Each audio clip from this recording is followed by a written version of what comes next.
আসসালামু আলাইকুম রহমতুল্লাহি ওবরাকাত। ঈদের দিন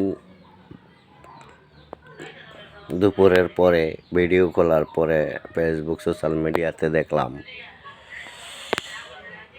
কিছু ছেলে পেলে বা কিছু লোক একজন বীর মুক্তিযোদ্ধা রাষ্ট্রপতি, উনি একজন রাষ্ট্রপতি, রাষ্ট্রের একজন অভিভাবক, যার হাতে সবাই শপথ গ্রহণ করেছে এমন একটা সম্মানী ব্যক্তিকে নিয়ে অনেক কটূক্তিকর কথাবার্তা বলেছে, যেটা সুশীল সমাজে গ্রহণযোগ্য না। মেধাবী ছাত্র যদি হয়ে থাকে তাহলে তার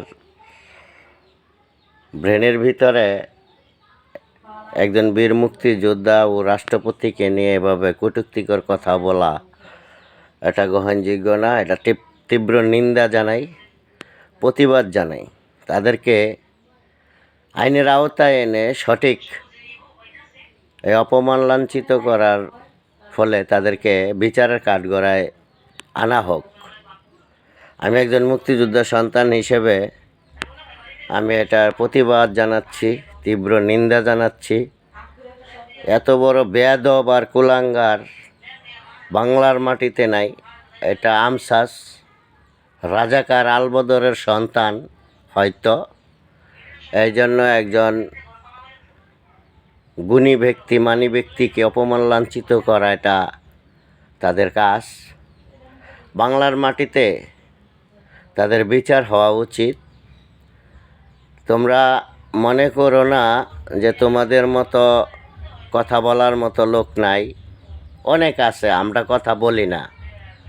আমাদের লজ্জা হয় মুরব্বীদের সামনে কথা বলতে। বাধ্য করলে একসময় দেখতে পারবা, বুঝতে পারবা কি কথা বলতে পারি আর কি করতে পারি। সময় আসলে ঠিকই তোমরা দেখবা।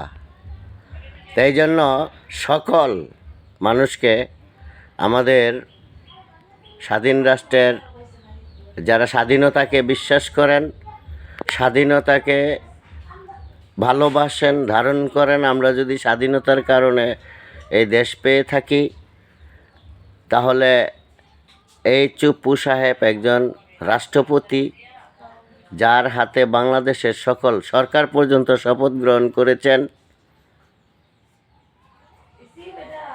সরকারের দৃষ্টি আকর্ষণ করছি যে কুলাঙ্গারায় অপমান লাঞ্ছিত কথাবার্তা বলে,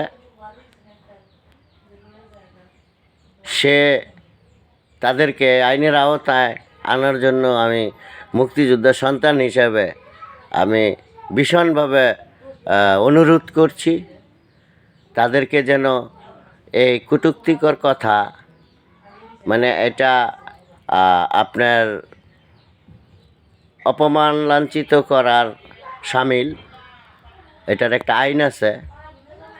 কোনো মানুষকে অপমান লাঞ্ছিত করলে ওই আইনে তার বিচার করা যায়। তাই মনে করব যে তাদেরকে একজন মুক্তিযোদ্ধাকে অপমান ও রাষ্ট্রপতিকে অপমান করার জন্য তাদেরকে আইনের আওতায় আনা হোক। খোদা হাফেজ। যে যে আমার ভিডিওটা পাবেন শেয়ার করবেন ও সম্মতি জানাবেন সঠিক হলে। খোদা হাফেজ। জয় বাংলা।